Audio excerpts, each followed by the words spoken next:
Good evening and afternoon, everybody. I am Scott Cole, joined today by Kenny KirkPatrick from the K&K Sports Show. How you doing there, Kenny? Doing great, Scott. How's everybody doing out your way? Doing fantastic. I beat Matt Staffiero for my first win in our fantasy matchup. So I'm 1-5. I'm climbing the ladder. It's great. Hopefully the trade doesn't get vetoed and I get a little additional help. We'll see how that goes. How was your week 7? We'll work something out where we'll get the trade to go. Yeah. We'll work something out. So how was your week 6, man? I'm rolling in our league, our Rocky Mountain K&K combined league. I'm the number 1 seed right now. I'm rolling in that league, struggling in my other K&K league. It's funny, Kurt and I, my co-host, for those who don't know, we're riding the bottom of the barrel, 8-9 in a 10-team league. Man, rough in our other league. But 2-4 can turn it around. Buys are coming up. I know we're going to get into that in the show, so we'll see what happens. It is definitely going to be an interesting week for a lot of teams, a lot of fantasy managers out there, because we are coming up on week 7. We got our first taste of the bye last week with 4 teams being out, but it starts getting hot and heavy now. We have a total of 6 teams on bye: the Buffalo Bills, Dallas Cowboys, the Vikings, Steelers, Chargers, and Jacksonville. I'm not really concerned about Jacksonville. I don't think anybody really is. But if you're looking at teams like the Bills, Josh Allen, Stephon Diggs, Emmanuel Sanders, Cowboys with Prescott, Elliott, Pollard, Cooper, CeeDee Lamb, who had 2 touchdowns in their overtime game against New England, Minnesota Vikings with Adam Thielen and a few others. I mean, and Los Angeles Chargers too. You've got a ton of talent that is going to be sitting out of the games in week 7. So we're going to dive into how do we replace some of these players. I do want to respectfully disagree. I am worried about Jacksonville. One guy, James Robinson, has been getting me 20 points a week. So that's the one guy I will give you that one. James Robinson. I do think I have him in there somewhere. I have him in there for running backs. Who do you replace? And him right there. So let's go ahead and dive into some of this. With our QB replacements for Josh Allen, Dak Prescott, Justin Herbert. I am getting hit in at least 2 of my leagues on this one because I have Herbert as my starter in 2 leagues. So where are you looking to replace some of these people? And I'll throw after we get a word from you, I'll throw what I found and see down across the bottom, and we'll go from there. If you got to go off the waiver wire, you might be able to find your backup quarterbacks. Like my backup quarterback is Joe Burrow in both leagues, so I'm okay when my other quarterbacks go. But maybe Ryan Tannehill's out there; he's getting his receivers back. Or if you're going off the waiver wire, I think Tannehill's got the Chiefs, by the way, this week. Yep. You got to go off the waiver wire. They had a bye last week. I think Sean Payton will have this team ready, and Seattle's a mess. And Monday night, go with Jameis Winston if you need somebody. Yeah, a great pick right there. Jameis Winston is only rostered in 27.1% of ESPN leagues, so that is a great pickup right there if you're looking for a quarterback just to get you through a week or something like that. I don't know who this is and who they're referring to. We'll trade for Locke, and he'll become a star since we're just using Bridgewater. Is that the Saints we're talking about here? I believe that could possibly be Mr. Kurt Valenti, my co-host. I think that could be him. We'll see if he says it's him. I think it might be Kurt here, checking in on these comments. For me, I went and I found 3 possible players who might be available on waiver wires through ESPN or Yahoo or CBS, whatever app you're using for your fantasy purposes. Here's the guys I found. Derek Carr is available in 55.2% of leagues.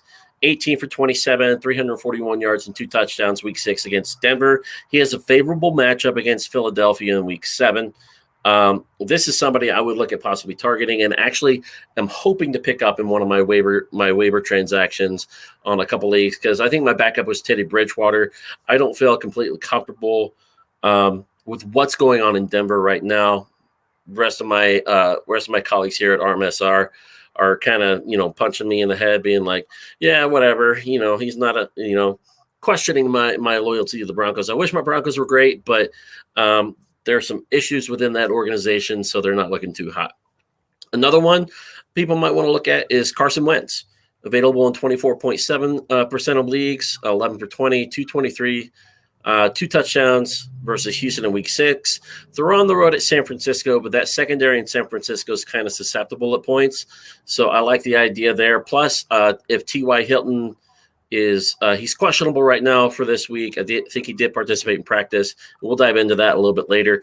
But if Hilton's available and healthy, I like the matchup for Carson Wentz. And Matt Ryan versus the New York Jets. He went in week 5 in London, 33 of 45 for 342 yards and 2 touchdowns. Has another matchup on the road against Miami, but Miami secondary has a few questionable spots. So I like that matchup as well, especially if Cordero Patterson continues to be this phenomenal athlete that nobody saw coming here in 2021. I agree with all those picks, by the way. So, folks, if you're out there and you're looking for I believe that is Kurt. Yeah, he says, "What's up, family? Always a pleasure." So I do feel that is Kurt that's checking in on us. Yeah, guys, if you're from the K&K show, our side, just let Scott know in the comments who you are, because just give me a shout out. Let me know who it is, or allow permissions for StreamYard so that I know we don't have that issue going. Oh, this is Adam, Adam and Kayla Koppel. Adam's one of my colleagues that helps me with the baseball side of stuff. For Bases Loaded. So look forward to seeing a little bit more of him next summer once Rockies get going and baseball's going. For baseball news, Braves are up 4-2 against the Dodgers. Chased out Walker Buehler in the top of the 3rd, I believe. So there's that. But yeah, if you're looking for a quarterback on the waiver wire, you don't feel as comfortable with your quarterback on the bench that you got in the beginning of the year because they haven't really performed that well. I had Justin Fields in a league. I'm not so sure about Chicago and Justin Fields. He doesn't put up the points I would want from a quarterback. These guys, I think, are, Carr, Wentz, Ryan, I think are all capable of putting up 25-plus points, and that's in standard leagues across most platforms. What about some running back replacements there? Kenny, what do you got for a replacement for Zeke Elliott and Tony Pollard, who are both valuable? Dalvin Cook in Minnesota. Najee Harris has had a great season in Pittsburgh so far. Austin Eckler has been a fantasy stud for fans for a number of years. And then your boy Robinson in Jacksonville has actually had a great season. So who are we looking at to possibly try to replace these guys? This is tough because you can actually these are all number 1 guys, and some of these guys you can be looking at your number 1 and number 2 running backs. Some there, James Robinson. Not only that, but we also have injuries at running back to address too. I luckily don't have anybody else with Robinson off this week, or I'd be in a lot of trouble. Running backs are tough. I found 2 guys that could be on the waiver wire that I would definitely think about picking up this week. If Elijah Mitchell's out there. I've been wrong about Trey Sermon. I thought they were going to use him more, but they seem to be holding off on him. You may start seeing that Trey Sermon if San Fran continues to lose, but the other guy I'm going, and he looked good, is Latavius Murray in Baltimore.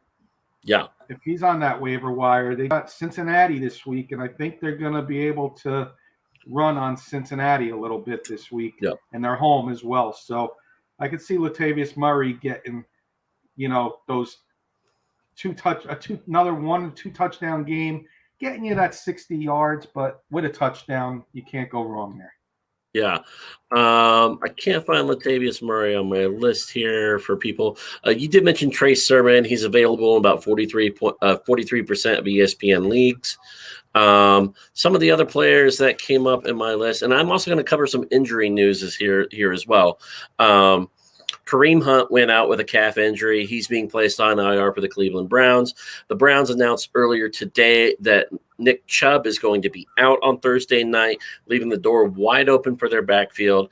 And that's where I dive in with my running back replacement players streaming across our ticker here. Before I get into that, yeah, Herbert, for Chicago, yeah, we'll get into him as well. He's a great pickup option.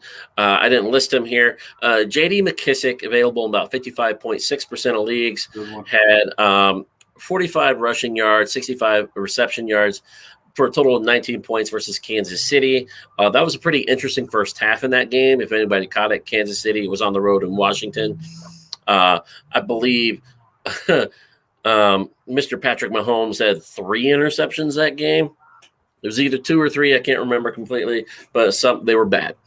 J.D. McKissick, Antonio Gibson is out on IR, so McKissick gets another opportunity this week to really prove himself, and goes up against Green Bay this week. Green Bay gives up some rushing attacks, but McKissick's a dual threat, so I like his upside here. You have 2 relatively unknown running backs for Cleveland. D'Ernest Johnson, available. He's only rostered in 2.5% of leagues, and Demetric Felton is only rostered in 4.5% of leagues. So if you're looking to replace Hunt and Chubb, if you're one of those people that handcuffed both these guys on your team, you have one in a starting position, one in a flex. Both these guys are probably going to be available to you if you want to take that risk. I understand this. It is a high risk. Baker Mayfield is questionable for this game. Odell Beckham Jr. is out. Jarvis Landry is questionable to return this week, depending on how he feels today. He's coming off IR, hasn't played since week 2. David Njoku is questionable to play this week. So these 2 guys, if those other 3 guys don't play, are going to see a lot. D'Ernest Johnson is a big, first and second down running back, and Felton's a receiving back. Yeah, I was going to say, in Yahoo leagues, he's listed as a receiver and running back, Felton.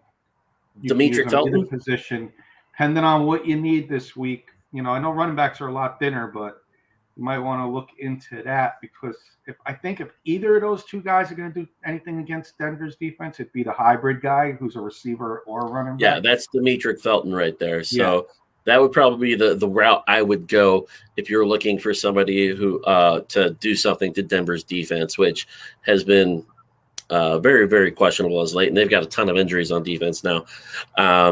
Ramondre Stevenson, is a New England running back. I know it's a big committee up there and everything. He did get 62 total yards with a touchdown versus Dallas in week 6. Looks to be developing some chemistry with Mac Jones. He's a bit only rostered in 16.8% of leagues, so there's another person with some upside against the New York Jets coming up. So there's somebody to look out for there on your running back room. And also, as I believe Kurt mentioned, there is a Khalil Herbert for the Chicago Bears due to injuries and some COVID stuff going on. Khalil Herbert is available. He's rostered in 79.2% of leagues. Before this week, he was only rostered in 4.7% of leagues. So people are having faith in the rushing attack and everything for the Chicago Bears, and Khalil Herbert, it falls to him to take on that mantle of being the number 1 starter. So if you're looking for some upside there, Khalil Herbert's probably a way to go. They take on Tampa Bay this week. They're in Tampa Bay in week 7. So if you feel they can get through that front 3 or 4 for Tampa Bay, and the rushing game is going to be good, then you might have an opportunity there. Agree. Wide receiver and tight end there. Kenny, did you find let's start with wide receiver. Did you find any receivers to replace some of these bye week contenders? I found the guy. This is if you're desperate, you're in a 12-team league or a 14-team league. I just feel like they're due for a game, and this could be the game. And that's over in Miami. I'm going to go Devontae Parker as a deep sleeper against that putrid Falcons secondary. and Tua getting healthier now and very desperate over there. I could see them throwing the ball 40 times with Tua this week in a high-scoring shootout. And Devontae Parker would be good for 5-6 catches and anywhere from 80 to 100 yards, maybe. Yep. Hopefully with a touchdown. I like it. Parker is coming off of a small injury, but has been practicing and everything. So I think he'll be healthy come Sunday. Great pickup, great opportunity, especially with Tua being back. They have some pretty solid chemistry, so I do like that one right there. For me, I'm gonna I'll bring him up again. T.Y. Hilton. He's only rostered in about 30% of leagues. Had 4 receptions, 80 yards. Left the game early due to I think some hamstring tightness, which is an injury he's been nursing for a while. He just came back from IR this past week. Was a limited participant in practice, but I think he is still listed as questionable for his matchup this week against San Francisco. He's in there. I have Emmanuel Sanders in here for the simple purpose of if you can get Emmanuel Sanders this week while he's on a bye and stash him on your bench via a trade or something else, do it. This dude has been hot. His last 4 games, he has 18 receptions for 313 yards, 4 touchdowns for about 74 points. With the way Josh Allen is playing and the way they're playing Diggs and Beasley, Emmanuel Sanders has changed the way he plays his game again for I think his 5th team, and is putting up stats. So if you can find a trade, or if you're in one of those leagues, one of those 16, 15% of leagues where he's available, get him now, put him on your bench, save him for next week in your flex. Another player that's available, Tim Patrick for the Denver Broncos, 54.3%. Last 2 weeks, he's had 10 receptions, 131 yards, and a touchdown for 29.1 points. You're looking for a replacement player this week just to get you through the week or through the buys here and there. This is a perfect player to potentially do that. He's averaging about 15 points a week in the last 2 weeks, and I think that will continue with Teddy Bridgewater, especially if it's a lot of those underneath routes or they get into the red zone. Hopefully, there's a player there. And I know A.J. Green, he's rostered in 42.4% of leagues, 5 receptions, 79 reception yards, and 1 touchdown in week 6. They go on the road. They host Houston this week, so there's another opportunity for A.J. Green to shine. This guy has been putting up double-digit points over the last 3-4 weeks as well. This is, I think, Matt Staffiero's comeback player of the year. Looks to be fulfilling that role fairly nicely. Kenny, what do you think about A.J. Green? Yeah, absolutely. I think he had 1 off week, and he came right back. And everybody in that Arizona, comeback team of the year, like sleeper team of the year, 100%. Whatever you want to call them. It's unbelievable what they're doing down there, and I don't see it stopping anytime soon. And the Arizona Cardinals added Zach Ertz from Philadelphia, so they got another tight end to replace Max Williams, who went down with an injury. So they look to stay hot. Which I got to pat myself on the back because in our K&K league, not the one we're combined in, I picked up Zach Ertz and dropped Austin Hooper, a last-second move. I said, Ertz has got a better chance of getting a touchdown. Browns are banged up, and now he got traded to the Cardinals, and I'm ecstatic because I got Kyle Pitts and Zach Ertz as my tight ends, and Ertz is going right into the starting lineup. Hell yeah, I like that one. That's gonna be solid there. I'm gonna go into my tight end picks, and I'll let you hop on right after that. So my tight end picks as for waiver wire replacements, David Njoku is questionable to play on Thursday night, but if he does play, I do like his upside against the Denver defense. We typically tight ends do fairly well against us. I mean, Kelsey's done well, Kittle's done well.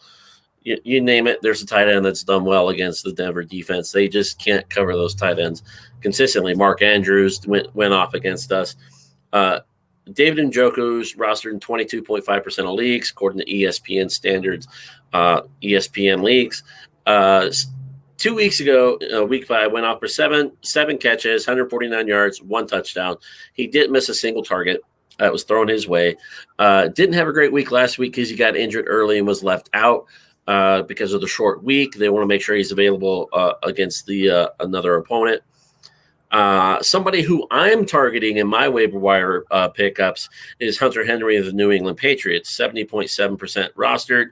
That's up 35% from last week. Had two receptions for 25 yards and a touchdown. Basically, I'm looking for 9-10 points out of somebody like Hunter Henry or any tight end that's going to come in and fill a spot for me. So this is what I'm looking for right now. And Hunter Henry's a perfect person.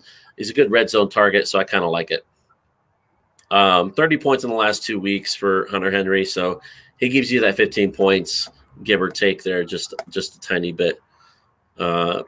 Matt Staffiero joins in and says, how's it going, gents? Tuning in a tad late. Not too bad, man. What's up, Matt? What's up? We're just talking some bye-week waiver wire additions. Here's another one that might be interesting, and this is because Logan Thomas is out. Yeah. Ricky Seals-Jones, 29.5%. He's rostered, had 9 receptions, 99 yards, and 1 touchdown over the last 2 weeks. Averaging about 25 points over those 2 weeks. So about 12, 13 points each week. Washington football team goes up against Green Bay, up in Green Bay. So, but tight ends typically do well against Green Bay. So Taylor Heinicke's going to need a fresh target. So I like what Ricky Seals-Jones has been doing with Washington football team. Love that one. That was the game I got to watch with the. It's funny because I live in Maryland, but I didn't get the Baltimore market because they were both on CBS, and I didn't feel like going to Applebee's because I worked the night before. Yeah.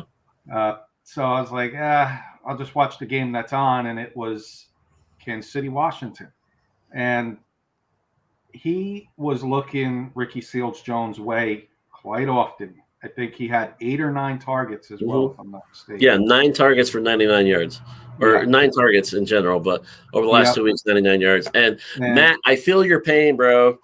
I picked Los Angeles Chargers I thought this was going to be another LA versus Cleveland type game where both teams just went back and forth, just lighten up the scoreboard. And I had Herbert, I had Eckler, and I had Williams in one of my leagues, and it did not do me any good. I still managed a 3-1 to go 3-1 in my fantasy leagues this week, but it was a struggle because LA did me in pretty bad. So I feel your pain there, buddy. Absolutely. But yeah, my sleeper there, Scott, is definitely Ricky Seals-Jones. My other sleeper is Zach Ertz. I'm pretty sure some leagues he wasn't rostered, and I luckily picked him up over Austin Hooper. And, Zach Ertz. Nobody's getting him in my K&K league. Nobody's getting Zach Ertz, and I think he's going to shine over there. I don't want to say shine, but I think he's going to fit right into that system in Arizona and give Kyler Murray a red zone target. And it's going to be the Zach Ertz that teamed up with Carson Wentz a couple years ago. Yeah. I could see it. If you're a Zach Ertz type person, you were looking at him last week after Philadelphia traded him after their Thursday night game, you were one of the 35.9% that picked him up because he was only rostered in 25.6% of leagues because you never knew if it was going to be Dallas Goedert or if it was going to be Zach Ertz. Myself, right on the back right there for that. So if you picked him up in week 5, you did fantastic because currently he's rostered in 61.5% of leagues, which means he's still available, but his availability isn't as much as it was a week ago. So if you were that person that saw Zach Ertz get traded and you're like, okay, this is where he becomes the tight end number 1, the TE1 for a quality team and has the potential to put up massive points. So if you went and picked him up then, congratulations. So Kenny, you picked him up. I think I picked him up in one league, and I'm trying to pick him up this week. We'll see how the waivers go once Wednesday rolls around, tomorrow rolls around, and go from there. And what's funny is on Yahoo, I looked the next day, and it's just to see, I looked on Friday, and I'm like, what's going on? He's got 0 points, and it took me like 5 minutes to realize, he got traded. They didn't update he's not available to play on Sunday. He's not available to play Sunday because he played Thursday. You can't double dip in the same week. Does not work that way. Pleasant So surprise before though we to move, see him traded to the Cardinals, and he'll be the main tight end over there instead of sharing with Goddard. Though. yeah, which is great. And now the Eagles are dealing with some injuries at tight end, as both their other tight ends are hurt. And now they're just like, man, I wish I had Ertz. But it is what it is. Little halfway break here. Just give a shout out to one of our sponsors, as we are brought to you by Willow Seasonings and Blends. Willow Seasoning and Blends is a Colorado veteran-owned company that produces amazing rubs and seasonings for all your favorite foods, such as steaks, chicken wings, pork shoulders, corn on the cob, bell peppers, and more. I just sprinkled some of their sweet smoked barbecue seasoning on my eggs in the morning. Fantastic. I'm gonna try that. From their feisty lime fajita seasoning, high elevation salt, pepper, and garlic dry rub, sweet heat barbecue seasoning, and the one I just mentioned, the sweet smoke barbecue seasoning.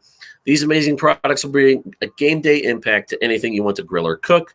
Don't take just my word for it. Get your taste buds in on the action today, and check out Willow Seasonings website for retail locations or order online at willowseasonings.com. I will second Scott, and I've tried them as well on quite a few things Scott mentioned there: chicken, ribs, corn. I think I'm the one who told Willow Seasonings about the corn on their website. It's fantastic. Amazing on corn on the cob. Amazing. Absolutely fantastic. I'm in Old Bay country over here, and Old Bay doesn't even exist compared to Willow Seasonings. Yeah. Let's just put it that way. All right. As with anything in the NFL, the injury bug continues to strike many, many teams. And we're just going to go down the list of everything: QBs, running backs, wide receivers, tight ends, because there's a lot to cover, and it could impact your fantasy team in multiple ways. Starting with our quarterbacks, Baker Mayfield was listed as questionable today. Was getting a MRI done on his shoulder. They haven't listed anything.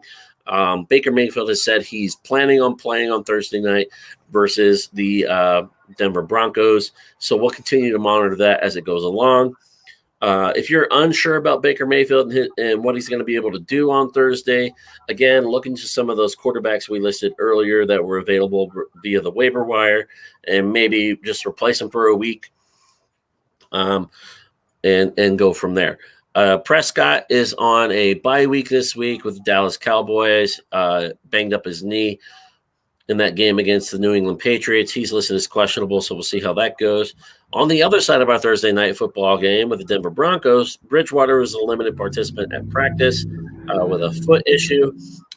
Is still on track to play Thursday night, I believe. And this is where it gets interesting in the San Francisco game on Sunday, Kenny. You have some people who are like, hey, is Trey Lance going to play, or is it going to be Jimmy Garoppolo? Who's gonna step in and play? And this is where the running back that you had mentioned, Elijah Mitchell, is hoping for Jimmy Garoppolo to play. Yeah. Both are questionable with knee injuries as far as the two quarterbacks. But if Trey Lance steps in and plays, the offensive design for him is a couple of design quarterback runs or whatever. He had 89 yards. He stole a bunch of yards from Trey Sermon and the rest of the running back room in San Francisco this past week. But if it's Garoppolo that plays, who's more of a pocket passer, you could see Elijah Mitchell, who's supposed to be coming back, look pretty good against this Indianapolis Colts team if they get the running game going. Agree 100%. And I'm like more, I think people want fantasy football advice. Do not draft any 49ers.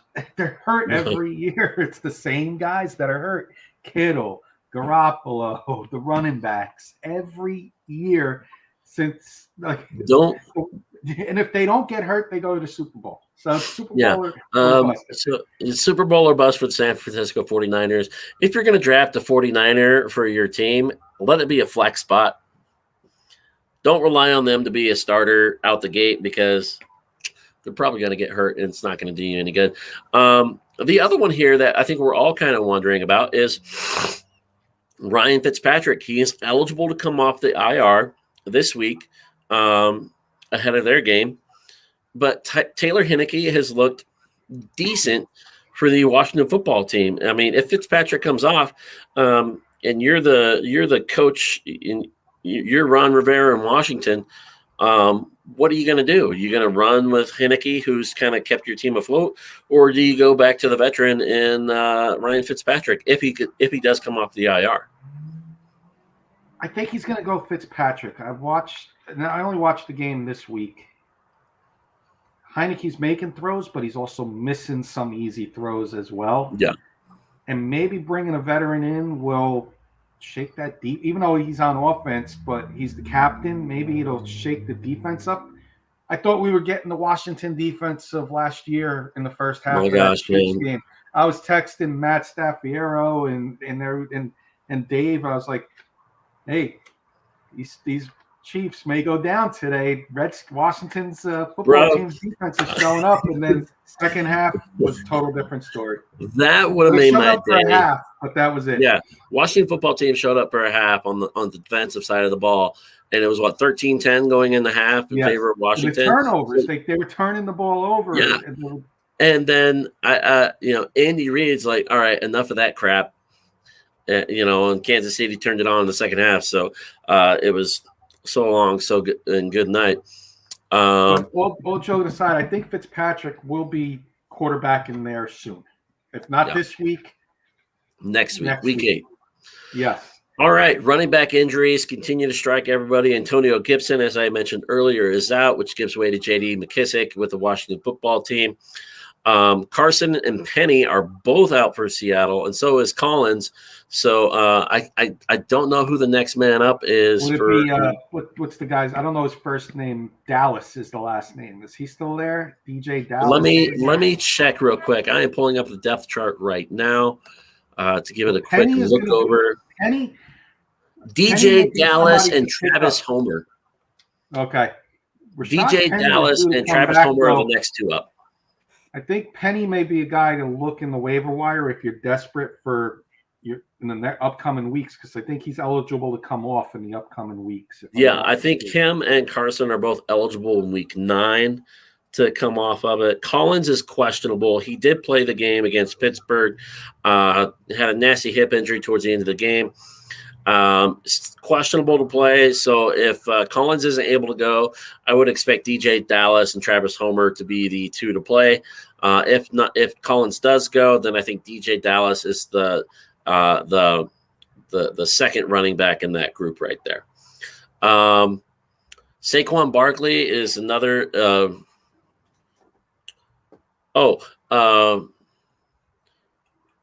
Hasty of the San Francisco 49ers is another running back that is returning from the IR. So, again, if you want to take the risk, he looked great in week 1, then he got hurt, which led to all this other stuff with the San Francisco 49ers.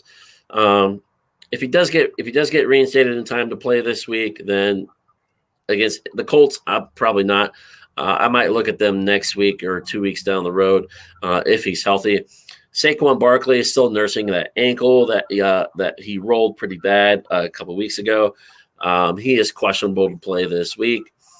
So is Sony Michel for the Los Angeles Rams, but I wouldn't worry about that too much, as Henderson has been more than capable of taking the charge for the Los Angeles Rams backfield.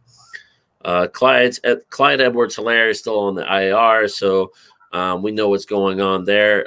Melvin Gordon was nursing a hip today for the Broncos, and as I said, both Hunt and Chubb are out for the Cleveland Browns. Those of you who are Christian McCaffrey, owners in your fantasy league, I am so sorry. I think he went number 1 in most leagues. Everybody was expecting a big bounce back from him this year, Kenny, and the injury bug just continues to bite him. It's the same thing with, the top guys, Gibson and Cook, you always got to worry about. Like, if I had the number 1 pick, I probably would have went with Derrick Henry this year, to be honest with you. Which right now he looks to be well on his way to a three-peat as the rushing champion. Yeah. This season. He put up another 147 yards and 3 touchdowns last night. Incredible. Myself, I own him in a fantasy league. I played against him in a fantasy league last night. Didn't do enough for me to come back in the game I lost. Didn't do enough for my buddy Andrew to beat me in our league. So, but Henry just looks freaking amazing. I wish McCaffrey was staying healthy, but that's not the case. And you mentioned Latavius Murray. He is questionable, but all signs point to him playing for Baltimore this upcoming week. Let's go to our receivers group and see what injuries are going on right here. Juju Smith-Schuster was sent to the IR. Do not expect him to play, for the next 3 weeks or so. Julio Jones nursing a hamstring after their victory over the Buffalo Bills on Monday Night Football. Why you go for it on 4th and inches when you can just kick the field goal and go to overtime? Could be the Bills couldn't stop Tennessee from running the ball down their throat and scoring on 6 consecutive, possessions. So that might have something to do with it. But here you go. Here's your on our ticker as our wide receiver group. Is there anybody on this list that really worries you as potentially not being able to play this week? Kadarius Toney, Kenny Galladay, and Odell Beckham. I would be worried about Odell Beckham short week. Even if he's back, that whole you guys out there in Colorado, you guys gotta win this week. But I just don't see. I'm not, and I got Odell Beckham, and I'm a fan favorite of his on fantasy football. He's won me championships and won me games with his big plays, but I don't see it this week. And the Giant guys, Tony, I'd be worried about him. And Kenny Galladay, he's always hurt as well. So those are the 3 I'd be worried about on here the most. Yeah. The Giants are pretty beat up there in New York. I mean, I know a lot of fans were unhappy with Daniel Jones still being in there in the 4th quarter and getting smacked around when you're down, 28-3 or 30-3, whatever the final score was. The Giants' bye week cannot come soon enough for them. I know that. Paris Campbell heads back to the IR. As long as T.Y. Hilton's able to play, I don't see that being a big issue for the Indianapolis Colts. Jarvis Landry is eligible to return this week. He is currently questionable for Thursday night. Beckham is also questionable for Thursday night. So if those 2 weapons are back with Mayfield and Njoku for Cleveland, I expect Denver to have a difficult time trying to maintain, keep all 3 of those guys under wraps. And if they focus on them, then the two young running backs could run wild on Thursday night. So we'll see how that goes. You mentioned Devontae Parker for the Miami Dolphins against Atlanta this week. He's questionable. So is Preston Williams, but I expect both of those guys to be able to play this week. And I think this is Deontay Harris's last opportunity to kind of show what he's going to be for New Orleans ahead of the Michael Thomas returning from the PUP list, which he is still on. I believe he is eligible to return this week from the PUP list, but I think Sean Williams has already said they're probably another couple weeks out. I think they're waiting 1 more week, I think. Yeah. As for tight ends, there weren't many injuries on the tight end news. Daniels for Arizona is questionable. That's why you have Zach Ertz. Njoku, I've said it a few times, questionable with a knee injury. Fant is nursing a foot. George Kittle's on the IR. Dallas Goedert's on the IR. And Gronkowski, who's been nursing the rib injuries for the last 4 weeks, is questionable to play again this Sunday. So we will see how things go there moving forward. But here's a question for you, Kenny. You've been streaming defenses. Do you know anybody that are streaming defenses through 6 weeks so far? I've been streaming defenses in one of my leagues, and I've been struggling on defense. And I'm one of those guys that likes defense. I'd like to get those 10 to 12 points, maybe even 15 points from my defense, and just outplay my opponent on defense. And I haven't had that in one of my leagues this year. And I'm struggling each week to find that defense. I have been streaming a little bit. Had the Patriots, had the Saints, Green Mhm. Bay earlier in the year. So, I'm Yeah, looking I still for feel that defense, and I'm hoping I can find it, soon. yeah, I feel you on that. I think many of us, you look at teams, preseason, and you listen to these the Good Morning Football and the NFL Fantasy Live and everything else, and they start talking defenses, and they're like, all right, with this roster and blah blah blah, these teams look like solid top 10, top 5 defenses. And who are those teams listed in there? The Washington Football Team with their defense was listed in there. The Denver Broncos were listed in there with a $76 million secondary. Some of these, and you're just like, okay, cool. Teams that weren't listed in there, the New England Patriots, the Carolina Panthers of the world, so it was a mind twist. So I did some little research for you guys. For those of you looking at that are streaming defenses and stuff, and I have some stuff that you should look for this week right now, and try to get one of these teams. Cross our ticker. Here we go. Carolina Panthers. I don't mean to pick on the Giants, but they have the Giants in Week 7, and if some of those players aren't ready to go against Carolina, Carolina is going to feed on whoever's playing quarterback.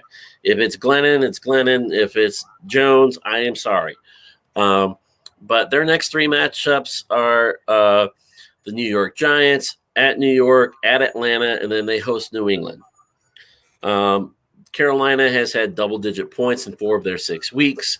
I see that continuing, and they should be getting Stephon Gilmore off of the IR here soon, which adds an amazing cornerback to their already pretty resilient defense. And if Carolina has any chance of keeping pace in the NFC, it's their defense that is going to get them there.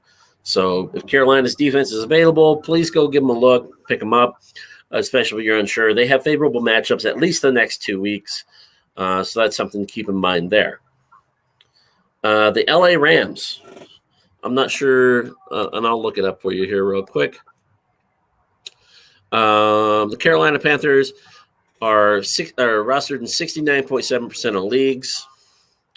The LA Rams, I have them around here somewhere. I don't know where. No, I don't have their information right now. But LA Rams are a pretty solid team. They have some favorable matchups for their next 2 weeks. They host Detroit this week, who's 0-6. Then they travel to Houston, and then they host Tennessee at SoFi Stadium. So at least the next 2 weeks, I think LA Rams have a favorable matchup. Buffalo, I have the Buffalo Bills on here, and yes, they are on a bye this week. But I know there are some fantasy managers out there who are like, I can get by without them, and accidentally drop them. If you see Buffalo available in your league, grab them immediately. Their next 3 games, they host Miami in week 8. They're at Jacksonville week 9, and they're at New York Jets week 10. So they come out of that bye with a good chance to shut out these next 3 teams that they play.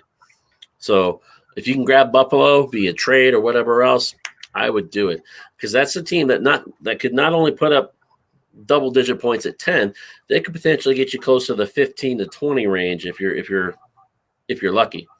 Yeah. And another team that's on a bye this week, Kenny, this is Dallas Cowboys. It's not very often you hear the Dallas Cowboys mentioned as far as defensibility. Nope.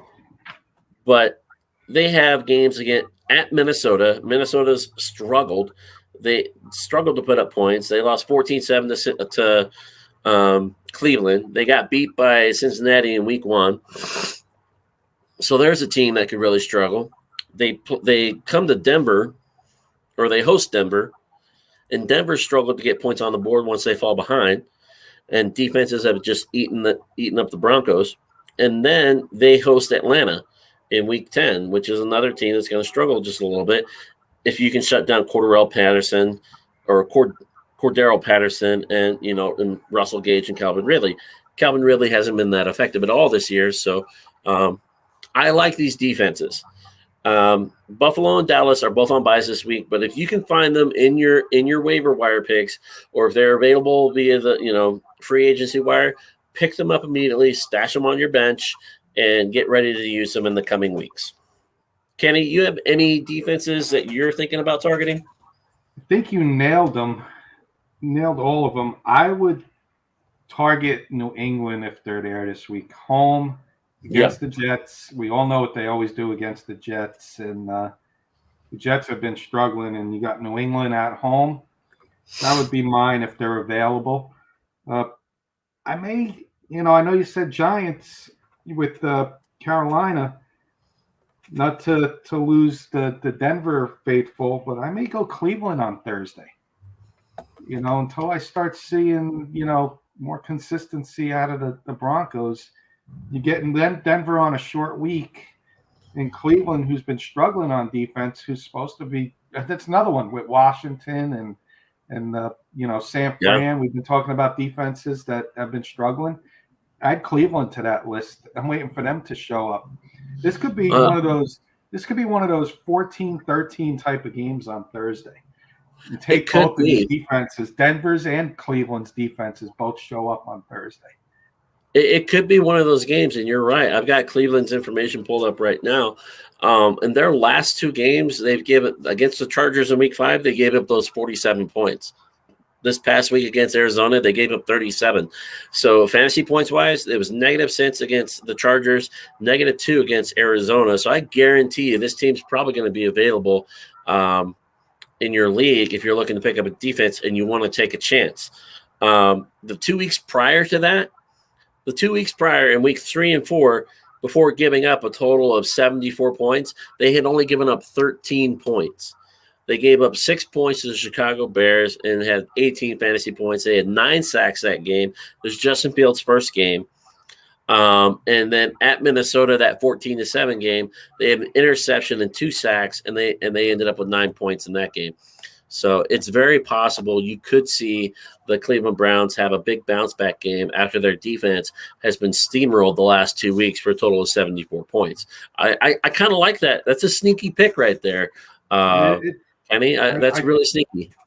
I streamed them last week, and I'm not going to drop them. I streamed them because I was desperate, so I picked them against Arizona, which I had no choice. But I'm going to keep them this week if I'm going to roll with them. All right. This is our last part of the show.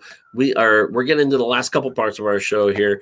We are going to go and talk about our sleeper picks. We're both going to give a sleeper pick at each position. We're only giving one at a time, one for each position. And then we will move on to our pick 'em for the week. And then we will say our goodbyes and move on and get ready for Thursday Night Football. All right, Kenny. We'll start with you at quarterback. Who is your sleeper pick for Week 7 at the quarterback position? I'm going with the team that just upset Buffalo. I'm going to go Ryan Tannehill as my sleeper quarterback this week against Kansas City's defense. Every team is putting up points, and they may try their hardest to stop Derrick Henry. Well, that's going to leave Julio and Brown open with their secondary, and they ain't going to know what hit them. I think Tannehill gets 3 touchdowns and 300 yards against Kansas City. That's going to be a good one. I'm actually looking forward to that one as well. Kansas City's defense is averaging 29, is allowing an average of 29 points per game right now. So that is a very sneaky pick. If you look at what they did to Buffalo last night, they got the game rolling. They got rolling with Derrick Henry, which opens up the play action pass. It really makes their receivers a viable threat game in and game out for the Tennessee Titans. So I like that pick. For me, I am going to go with Derek Carr hosting the Philadelphia Eagles at Allegiant Stadium in Las Vegas. This is an afternoon game. I know they have the roof and it's supposed to be kind of cool, but traveling from the East Coast to the West Coast, isn't as detrimental as traveling west to east.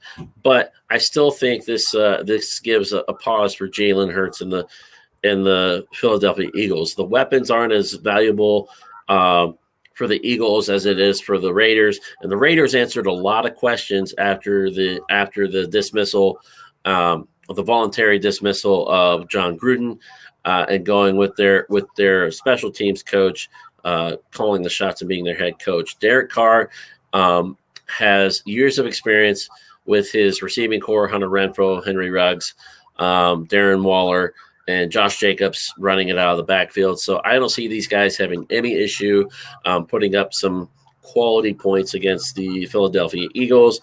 It's going to come down to the Vegas Raiders defense to keep the Eagles in check. But Derek Carr is my pick at quarterback for week 7. All right, on to running backs. I will start this time, and I am going to go. He's had a week off. They've had 2 weeks to prepare for this match, Kenny, coming up. But I'm going with Cordero Patterson of the Atlanta Falcons as they play. They are on the road at the Miami Dolphins. Cordero Patterson is listed as a running back / wide receiver, and he has proven that doesn't matter where you line him up on the field, he is going to put up some points, and he's done it at will this season. So I think he continues that trend. Nobody really has an answer for him, no matter where he lines up in the field, and he has another favorable matchup against a susceptible defense of Miami.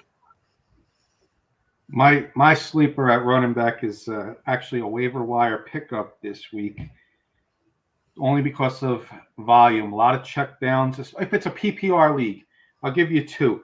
Non-PPR league, I'm going to go Darrell Williams from Kansas City.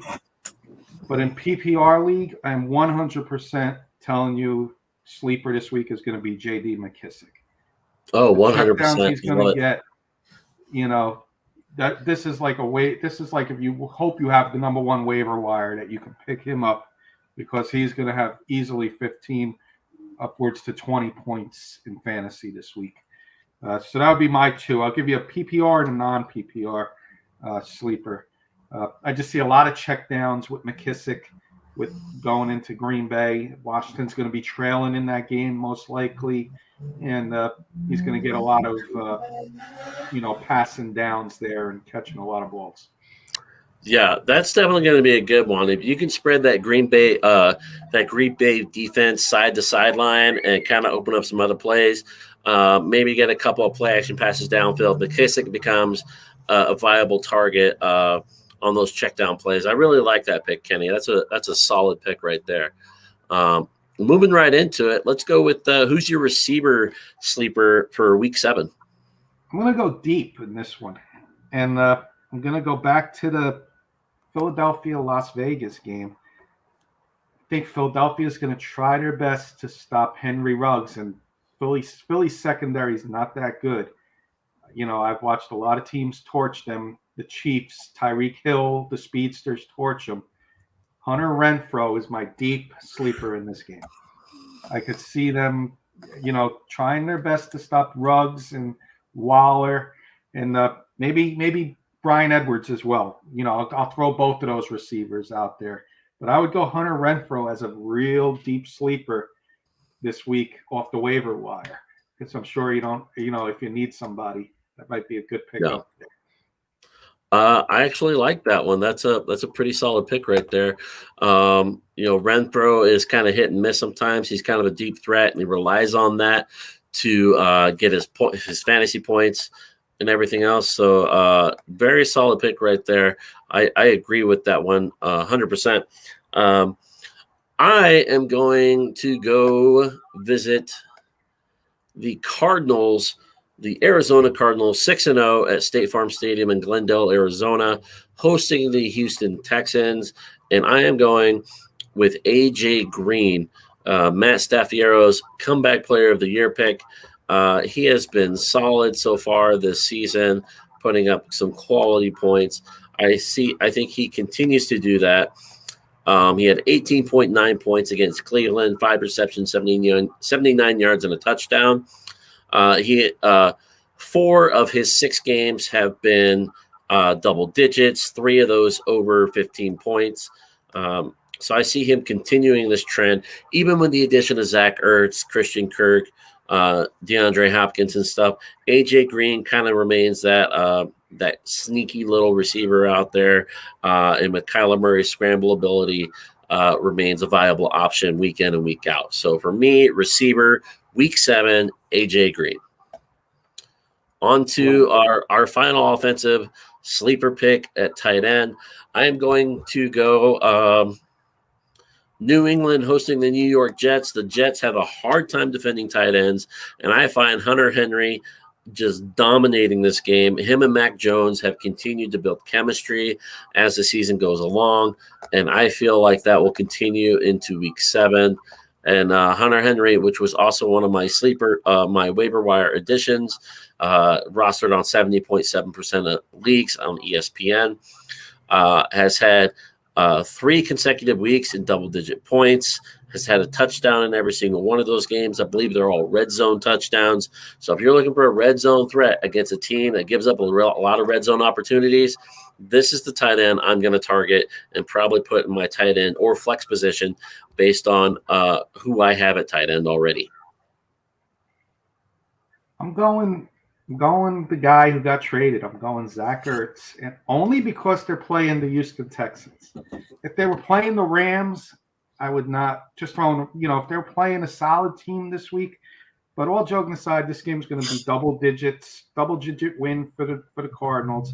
And if Zach Ertz doesn't get a meaningful touchdown in this game, they are going to do their best to get him a garbage time touchdown and tell him, hey, we traded for you for a reason. You're going to be a big part of our offense, and we want you here. And they're going to do their best to get him at least a touchdown and some targets there. I 100% love it. Not only that, but Zach Ertz gives you another solid weapon, opens up the rest of the passing game for the Arizona Cardinals. As the Cardinals look to try and chase down that perfect record, and it'll be 17-0 if they can do it in the regular season. On to our pick'em picks for the week. In week 7, we will start with Thursday night's game here, Kenny. Denver travels to Cleveland to play the Cleveland Browns. Both teams are kind of banged up on both sides of the ball. Who are you going to take in this game? A lot of injuries. I'm going to go, even though it's a short week, I think you guys get a hard-fought defensive battle. Your defense shows up. I'm going to go Broncos in this one. All right, I like it. As much as I want to go Broncos in this game, I have to lean towards Cleveland because it's not – the only people out for sure in this game are Chubb and Hunt. I believe Trevor Siemian is the backup in Cleveland right now. So there's potential for him to play if Baker Mayfield doesn't go. And I know Siemian has solid capabilities after seeing him play here in Denver. So Jarvis Landry might return. Beckham might be available. I think the young guns in the running back room get the opportunity. And with no game tape on them or anything else, the Broncos kind of struggle. I have this being, like you said, Kenny, a defensive battle, but I think it falls in Cleveland's favor. All right, Sunday's matchups. We have Green Bay playing host to the Washington football team. Pesky Washington football team, put up some points and kept Kansas City in check for the first half, but they weren't able to continue that in the second half last week. What do we think is going to happen in Green Bay? 11 a.m. start time this week. If Washington was home, I think it'd be closer, but I can't see them going into Green Bay after the way they lost against Kansas City. Green Bay big by at least a touch, at least 7 to 10 points. Yeah, Aaron Rodgers with the "I own you" talk going to the Chicago Bears at the end of their game last week. I think it continues to trend after getting blown out by the New Orleans Saints in Week 1 and dominates the Washington football team, regardless of who comes in quarterback for Ron Rivera. So I'm with you on that one, Kenny. Probably one of the early games of the week. Kansas City travels to Nashville to take on the Tennessee Titans, who held on and beat the Buffalo Bills 34-31 on Monday night last night. Who do you got winning this game? This is a coin flip. Kansas City, I think there's something not right in Kansas City. They just caught a Washington team. I watched that game. I'm going to go Tennessee, back-to-back wins against 2 Super Bowl contenders in the AFC. Give me the Titans. I have to agree with you, man. The play of Derrick Henry is running this Tennessee Titans team fantastically. Tannehill is looking back into his MVP type form right here. And Kansas City's defense just can't stop the ball, whether it's through the air or on the ground. You got the rushing champ coming into, you're going into his territory, and he's going to try and run all over you guys and open up the rest of that game. So I'm with you on that one as well, Kenny. I got Tennessee winning that one, and probably another nail biter, but it's still going to be a good game. Atlanta at Miami. I will go first. I think Cordell Patterson has another big game. Atlanta continues to surprise teams and delivers what could be a big blow to Miami in a home loss. I'm going to go different on this one. I'm going to think Miami. I'm going to go Miami finally shows up. Tua makes an effort to say, hey, I want to be the quarterback. I'm the quarterback that needs to be here for the future. Don't give me don't bring in Deshaun Watson. I think Miami gets this and gets their second win of the season. All right. Next game on the list, you have a battle of the Northeast. New York Jets going to New England. Who you got in this game? Both teams are on rebuild mode, it looks like, but I'm going to go with the greatest coach of all time in people's opinions. I'm going to go Belichick gets it done at home against. I think the Patriots hold down the home territory. Again, like I said, Mac Jones and Hunter Henry are building up some chemistry in the red zone. I think Hunter Henry has a big day for the New England Patriots, so I have to go with the Patriots against the Jets. Jets continue to struggle under first-year coach Robert Saleh. Next game is the Carolina Panthers at the New York Giants. Giants dealing with some injuries on offense. Carolina, no Christian McCaffrey again. Who you got coming down with the W in this one? If the Giants defense was showing up each week with these offensive injuries, I would pick the upset here. But until the defense shows up, I can't go with my team. I got to go Carolina. I don't like anything I'm seeing from my Giants on either side of the ball. Right? I'm with you on this one. I think Carolina's defense shows up this week, and if Stephon Gilmore is activated, that gives them a bit more of an edge. I think Carolina's defense really wreaks havoc in this game, unfortunately, and the Giants just struggle. You guys got to get rid of the coach there, in my opinion. Yep. That could be a whole nother show talking about our coaches on each team. Right. Welcome to the show where we talk Broncos and Giants head coaches and why they should no longer be there. Cincinnati travels to Baltimore. This could be an interesting game as Cincinnati has been a fighter in every single one of their games, just taking it two teams left and right. Who do you got in this game, man? This is going to be an interesting game in my opinion. This is going to be one of those games. Cincinnati plays Baltimore tough every year, even when they were bad. But there's something about this Baltimore team. I got to go with the home team here, Baltimore, but in a very, very close game. This could be like another Justin Tucker 50-plus game-winning field goal. Which I will take because Justin Tucker is my kicker in fantasy, so I will happily take that. And I'm with you on this one, man. I honestly feel like Cincinnati is a few key pieces away from being a potential like playoff sleeper for several years ahead. Look how they played Pittsburgh this year, Minnesota this year. Some fantastic games, and they're going to make a name for themselves in the AFC North here soon. Real quick, a little fantasy advice for Dynasty League owners. Burrow and Chase worked, and I said, man, I love that pick, even though people said it. But here's another guy who's hurt this year. I said Travis Etienne and Trevor Lawrence was going to work. So those Dynasty League owners may want to look into later on in the year. Absolutely. Picking up Travis Etienne to pair up with Trevor Lawrence next year. 100% on that one, Kenny. I need to get into a Dynasty League next year. I haven't done one yet. I got to get into that too. That'd be pretty fun. That'd be awesome. We will set one up with the diehards on both of our shows here. Let's do it. So with that one, I have to go Baltimore as well. I think it's going to be another close game like you. Justin Tucker being the hero in that one. We already know which way I'm leaning with this Las Vegas-Philadelphia game. I am leaning Vegas. Vegas showed me a lot this week against Denver.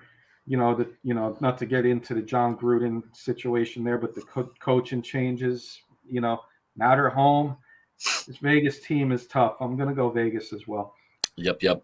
All right, it's the battle of the QB switch as Detroit heads to L.A. with Jared Goff to take on Matt Stafford, who was given his job there. L.A. Rams, man, I mean, what can you say? Cooper Kupp is one of the number one receiver in the league. Matt Stafford is just making him look fantastic. I think they continue this against the hapless Detroit Lions. Rams win this one big. I agree. I wish this was in Detroit. That would have been fun to see Stafford. Oh, my goodness. There would have been a riot, man. I could see this being – I could see, like, Detroit getting one of those fluke touchdowns going up 7-0, and then the game ends 35-14. Yeah. It could very much be like that. It could be very, very bad going forward. I think we're both in agreement. Arizona Cardinals over the Houston Texans. Yes. Yeah, woodshed game, guys. Let's go. Chicago Bears travel to Tampa Bay. Justin Fields, I think, is in for a rude awakening. I think JPP's got a couple sacks in him on this game. I think Tampa Bay and Tom Brady continue to cruise. This is a game I'm licking my chops with Tampa Bay's defense in our league. I hope they show up. I'm with you, Tampa Bay. All right, our Monday night football game has the Colts traveling to San Francisco to take on maybe Jimmy Garoppolo, maybe Trey Lance, who knows? I personally am leaning with the Colts on this one as Carson Wentz is looking to finally catch fire, and T.Y. Hilton should be back as a top target. So I'm going Colts against the Niners. I agree with you, Scott. You've got a team trending up and a team trending down. The Colts are playing better and the Niners are playing worse. So I'm going to go with the Colts on the road on Sunday night with the veteran quarterback, Wentz. And our final game of the night, probably not the most exciting game because there is no Russell Wilson in this game, but you do have a battle of Geno Smith versus Jameis Winston as the New Orleans Saints travel to Seattle to take on the Seahawks. This is going to be an interesting game, and I think this could actually be a sleeper game in which the Saints pull off the win, so I am going with the Saints. I'm going to agree with you with the Saints. This game is going to be fun for fantasy owners who are playing either against Kamara, have Kamara, DK Metcalf. There's definitely some fantasy football fans out there. This is going to be a game for you guys to watch, and you're probably going to need points from Tyler Lockett, DK Metcalf, and Alvin Kamara. You're going to need those guys on Monday night probably. 100%. All right, that's going to do it with our Pick'em picks for Week 7. Please tune in and join us next Tuesday as we review Week 7, or potentially review Week 7. Depends on how much we have to talk about Week 8, because I think there's another slew of teams on buys. But thank you guys for tuning in. For those of you who do tune in and chime, please share the show via Facebook, YouTube, however you want to get it out there. We enjoy interacting with people, and the only way we grow is by word of mouth, and you guys, and that's the best form of advertising out there. So please share us with everybody else out there. Kenny, again, thank you for hopping on today. Really appreciate you jumping on the show, man. Always enjoy having you on. Always a pleasure, Scott. Thank you so much for having me. All righty, guys, that's going to do it for us here this week on Fantasy Blitz. We will get the podcast, the audio downloaded to our podcast, and you can listen to us on Spotify or anything else tomorrow if you're too busy, just to get a heads up on what we went through and go from there. But until next week, everybody enjoy your week of football. Let's hope that my pick'em goes perfect this week. I've yet to have a perfect week ever. Trust me, if I was, I'd probably have a better setup for a studio. Until next time, guys, be safe out there. Have a great time, and we will see you guys before Week 8. Enjoy the game.